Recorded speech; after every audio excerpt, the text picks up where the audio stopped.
रिश्ते दिल के नाते बिखरे हैं क्यों एक छत के तले, सारे पल जुदा हो गए, जाने वो कहाँ खो गए। है सभी कुछ यहाँ, जिंदगी नहीं जिंदगी। मुझे कबूल है।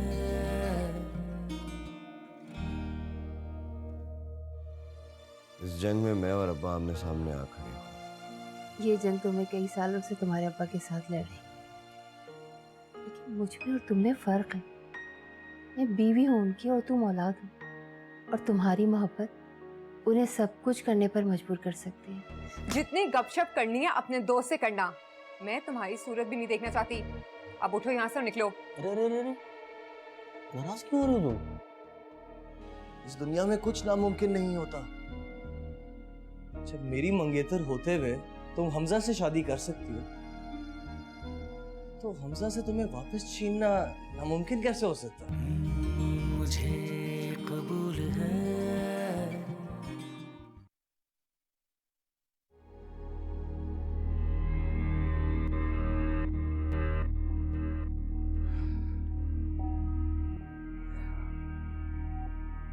अब देख रहे हैं फवाद मियां कि आपके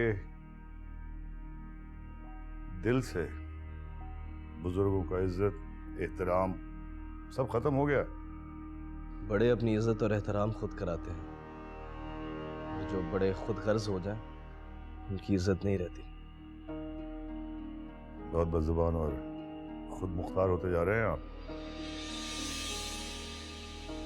ये सब कुछ आप ही से सीखा है मैंने। आखिर आपके खून का कुछ तो असर हुआ होगा ना? फवाद मियां, छोड़ें सब बातों को। हम आपसे ये पूछने आए हैं कि हमारे हजार मना करने के बावजूद आपने शेयर्स ज़ारा के नाम कर दिए, क्यों? आपने अभी अभी तो बोला कि मैं खुद मुख्तार आदमी हूँ, और खुद मुख्तार लोग अपनी मर्जी के मालिक होते हैं। किसी को जवाब नहीं देना पड़ता, किसी की इजाज़त की ज़रूरत नहीं होती। हम बहस में पढ़ना नहीं चाहते फवाद मियां, हमारी बात का जवाब दीजिए। मैं आपको जवाब देने का पाबंद नहीं हूँ। अब मैंने जो करना होगा, जैसे करना होगा, अब वैसे ही करूंगा मैं। ये नहीं हो पाएगा, क्योंकि इस खानदान के फैसले हम करते हैं, आगे भी यही होगा। आपके फैसले चलते थे, लेकिन अब ऐसा नहीं होगा, क्योंकि मैं आपके किसी भी फैसले पे चलने का पाबंद नहीं हूँ। आप अपनी हदें पार कर रहे हैं फवाद मियां। हदें पार करना भी आप ही ने मुझे सिखाया। हाशिम रियाज साहब, अब किस बात की शिकायत करने आए हैं आप? एक मामूली लड़की के लिए आपने अपने वालिदैन की नाफरमानी शुरू की है। हमें आपसे ये उम्मीद नहीं थी। वो एक लड़की मेरे लिए सब कुछ थी, तो आपने अपनी अना की खातिर किसी और की झोली में डाल दिया। मुझे भी आपसे ये उम्मीद नहीं थी।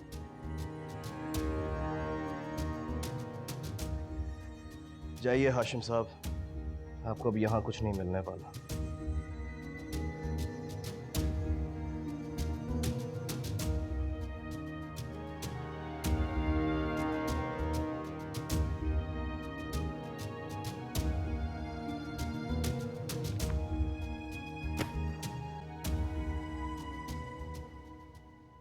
शहरियार, तुम मुझे झूठा कह रहे हो, वो भी अपने उस घटिया दोस्त ही खाते। विशाल विशाल प्लीज यार, बात को समझने की कोशिश करो। खुर्रम ऐसा लड़का नहीं है, अच्छी तरह जानता हूं। थोड़ी मजाक करने की उसकी आदत है। तुम बिला वजह बात को इतना बढ़ा रही हो। ये तुम मुझसे कह रहे हो? तुम्हारा वो दोस्त तुम्हारी गैर मौजूदगी में मेरे कमरे में आता है, मुझसे अजीबोगरीब बातें करते हैं, और तुम कह रहे हो कि मैं बात को बढ़ा रही हूँ। अच्छा, तो क्या करूं? क्या कहना चाहती हो तुम?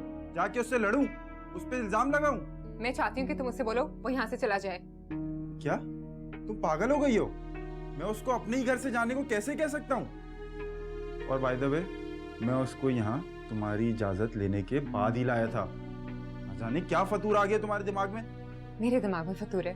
फतूर तुम्हारे उस घटिया दोस्त के दिमाग में है।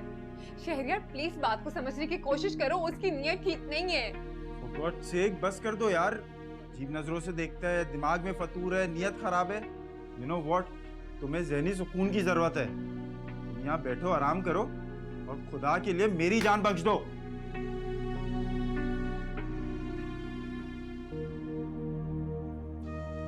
तुम बहुत बदल गए शहरयार। तुम अब वो इंसान नहीं रहे जिससे मैं प्यार करती थी।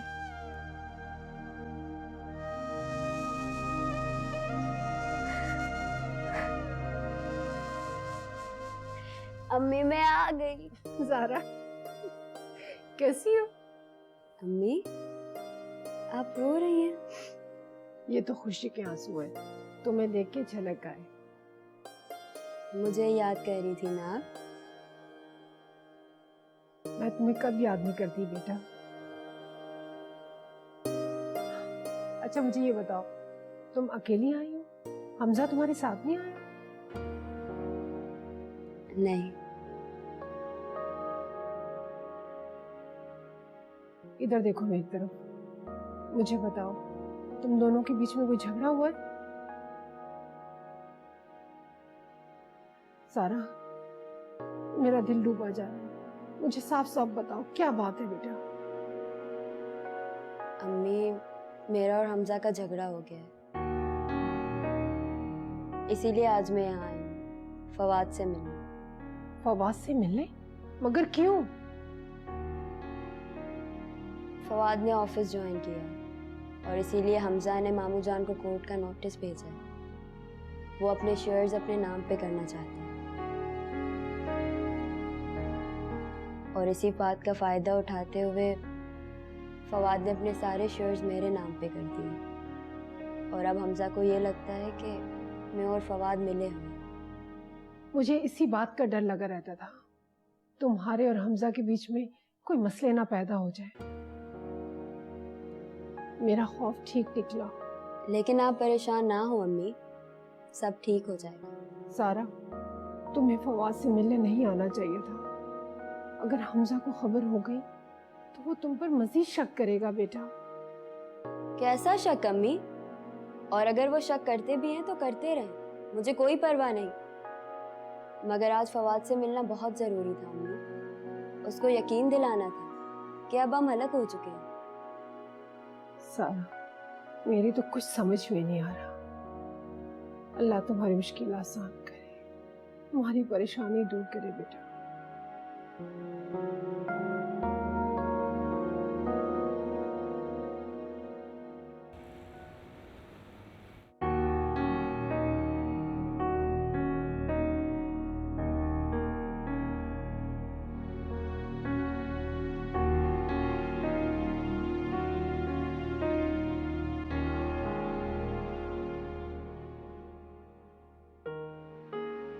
मैं आपसे ज्यादा कुछ नहीं कहने आई, बस इतना कहने आई हूँ कि शेयर से और फवाद से अब मेरा कोई ताल्लुक नहीं है। आप ये मत सोचिएगा कि मैं यहाँ पे आपको कोई सफाई पेश करने आई हूँ, ऐसा बिल्कुल भी नहीं। मेरी यहाँ आने की वजह सिर्फ एक है कि मैं अपने बड़ों की बहुत इज्जत करती हूँ और उन्हें इस दुख और तकलीफ में नहीं देख सकती। इसलिए हमारे बीच जो एक रिश्ता है उसको निभाने की भी कोशिश कर रही हूँ।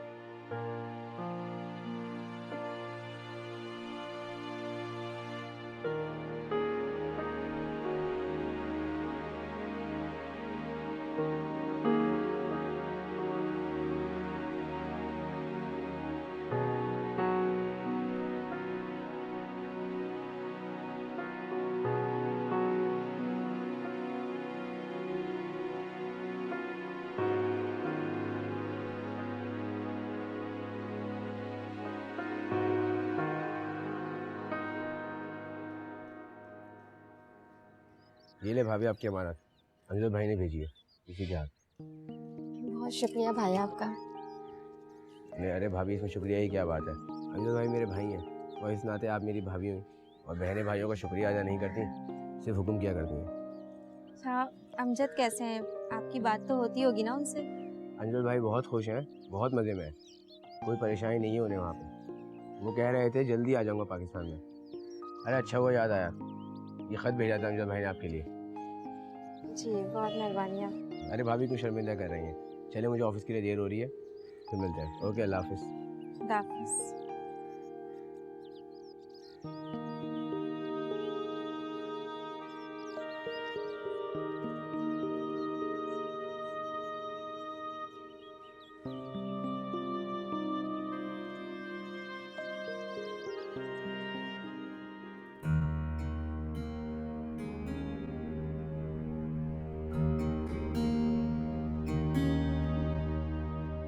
जी अब्बा, आपने बुलाया?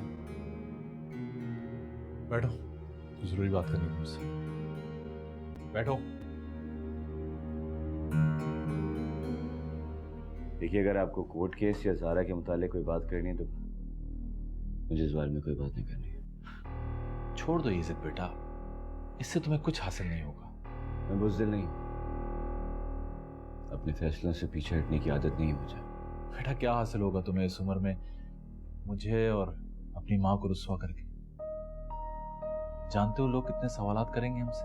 दुनिया वालों का काम है सवालात करना, ये तो हमारे ऊपर है कि हम उनका जवाब दें या ना दें। जरा अपनी माँ की हालत जाकर देखो, तुम्हारी इन हरकतों की वजह से वो कितनी परेशान है। और उस बेचारी ज़ारा का क्या कसूर है? उसे किस बात की सजा दे रहे हो तुम? अम्मी का नाम लेकर मेरे इरादों को कमजोर मत कीजिए। रही बात उस ज़ारा की, तो वही तो इस फसाद की जड़ है। जब से उसने मेरी जिंदगी और इस घर में कदम रखा है, सब कुछ बर्बाद कर दिया। ये तुम्हारी गलत फहमी और कुछ नहीं। अरे अपनी आंखों पे से नफरत का पर्दा हटा के देखो, तुम्हें ज़ारा में सिर्फ अच्छाइयां नजर आएंगी और कुछ नहीं। मेरी तो इस दुनिया की किसी भी औरत में कोई अच्छाई नजर नहीं आती। जिसको भी देखो सिर्फ धोखा, झूठ, फरेबी नजर आते हैं। क्या हो गया तुम्हें? अरे एक मिसाल की वजह से तुम तमाम औरतों को बुरा समझते हो? बेटा पांचों उंगलियां बराबर नहीं होती। क्या तुम्हारी माँ और ज़ारा औरत नहीं है? अब अगर आपकी बात खत्म हो गई तो मैं जा सकता हूँ।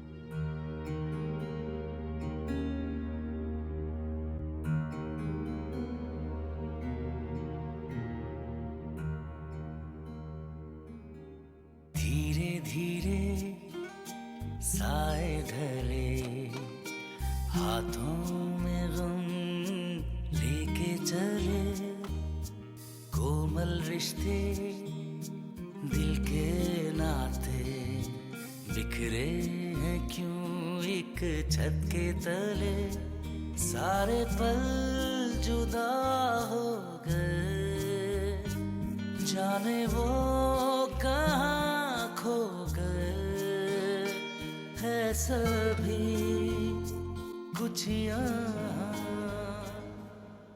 अरे ये लड़का इतनी तेजी में कहाँ गया है बाहर? या अल्लाह, भी कोई नई मुसीबत ना खड़ी कर दे।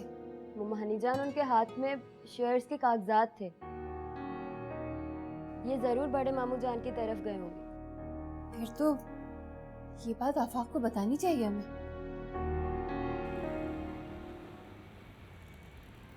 हमजा, तुम यहाँ क्या कर रहे हो? दफा हो जाओ यहाँ से। मैं आपसे मिलने नहीं आया, फवाद से मिलने आया। बुलाए फवाद को यहाँ पे। देखो, यहाँ हूं मैं। बोलो बोलो। फवाद, छोड़ो। तुम दिमाग तो खराब नहीं हो गया तुम लोगों का? हमारे होते हुए तमाशे कर रहे हो। हमजा, दफा हो जाओ तुम यहाँ से। यही तो मैं पूछने आया, ये शेर ज़ारा के नाम करके क्या जताना चाहता है? मैं जो जताना चाहता हूं वो तुम अच्छी तरह जानते हो, तो फिर यहाँ क्या करने आए हो? तुम्हारी दी हुई भीख वापस करने आया हूं मैं, और मुझे बिजनेस में अपना हिस्सा चाहिए और हासिल करके रहूंगा। ये शेयर्स मैंने ज़ारा के नाम पे किए थे, तो तुम किस हैसियत से ये वापस करने आए हो?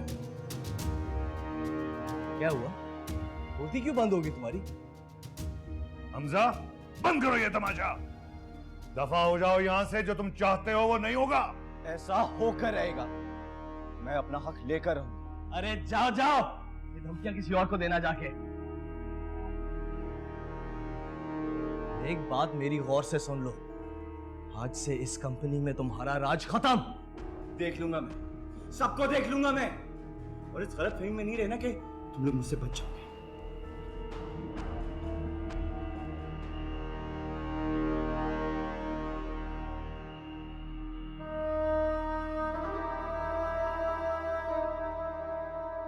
क्या बात है? खैरियत? तुम लोग परेशान लग रहे हो। हमजा बहुत तेजी से कहीं बाहर गया, उसके हाथ में शेयर्स के कागजात भी हैं। क्या? मामू जान, इससे पहले कि और कोई तूफान आ जाए, प्लीज कुछ कीजिए। क्यों ले गया फाइल?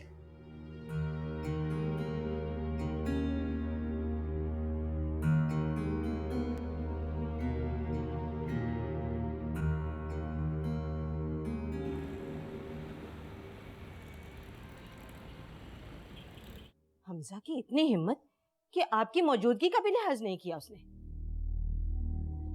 बदतमीजी की तमाम हदें पार कर चुका है वो। हमें उसकी आंखों में बगावत दिखाई दे रही है फातिमा। तो फिर आपने क्या सोचा है? ये सिर्फ आपकी वजह से हुआ है कि हमजा ने हमें आंखें दिखानी शुरू कर दी। अरे मिशाल ने कहीं का नहीं छोड़ा हमें। अब जो हुआ उसे बदला तो नहीं जा सकता, लेकिन अब जो सामने हालात है उसके बारे में तो सोचा जा सकता है। क्या कहना चाह रही हैं आप? हाशिम, आपको मेरी बात बुरी तो लगेगी, लेकिन जरा तहम्मुल से सोचिए।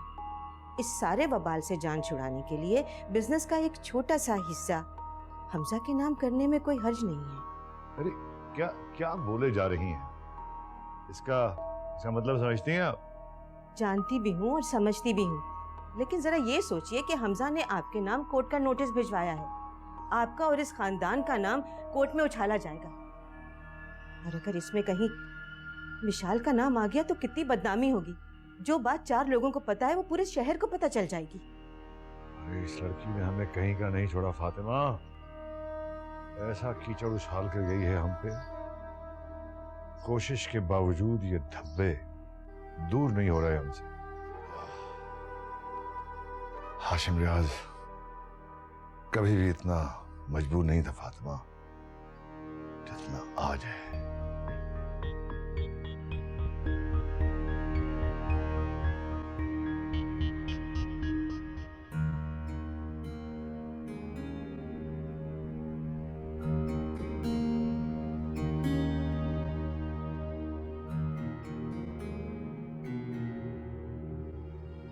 आओ, आ गए तुम अपनी मनमानी करके। चैन मिल गया हमें मजीद रुस्वा करके।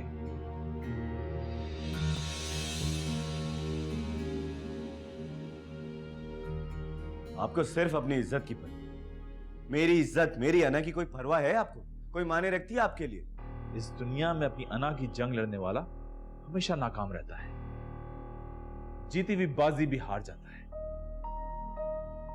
ये बात क्यों नहीं समझते तुम? अच्छा, तो ये बात अब अपने भाई साहब को क्यों नहीं जाकर बता, जिसने सारी जिंदगी अपनी अना की खातिर दूसरों को अपने पैरों तले रोंदा है?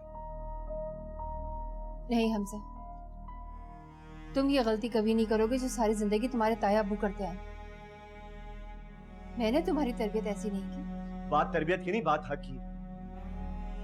मैं अपनी मेहनत पर किसी और के नाम के झंडे नहीं करने। मेहनत कभी खामोश नहीं रहती हमजा। मेहनत का रंग बहुत पक्का होता है, तो फिर आपको किस बात की फिक्र? तुम खामोश रहो। तुम मेरे मामलात में ना बोलो, समझी?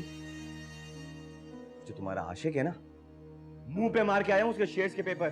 हमजा, हद में रहो। कौन सा तरीका अपनी बीवी से बात करने का?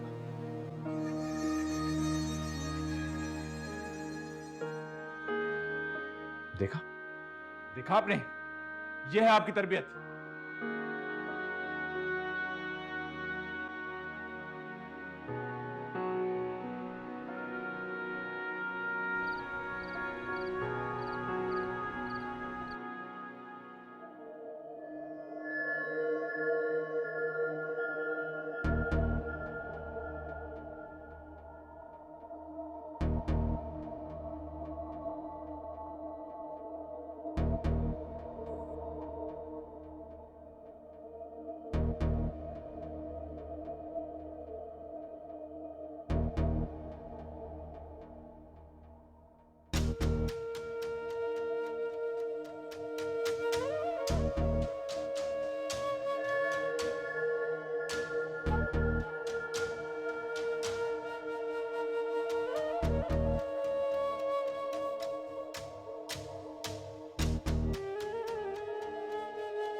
उसने दिया है खुदा ने तुम्हें? अच्छे भले बंदे की भी नीयत खराब हो जाए तो ऐसी कौन सी गलती की थी जो मिशाल ने मुझे छोड़ दिया? बदकिस्मत आप नहीं मिशाल, जिसने इतनी सच्ची मोहब्बत की कदर नहीं की। तुम भी मुझे एक दिन छोड़ देती। अपनी औलादों को अपने मफाद के लिए इस्तेमाल करने के बजाय अगर ये सोचा होता कि वो भी इंसान है, वो भी दिल रखते हैं, तो मिशाल के जाने का जिम्मेदार हमें ठहराते हो? यही तो हकीकत है। कैसे चुने अपने तिनके, बिखरा हुआ आशियाना, धीरे धीरे साए ढले, हाथों में गम लेके चले, कोमल रिश्ते दिल के नाते बिखरे हैं क्यों एक छत के तले, सारे पल जुदा हो गए, जाने वो कहाँ खो गए, है सभी कुछ यहाँ, जिंदगी नहीं जिंदगी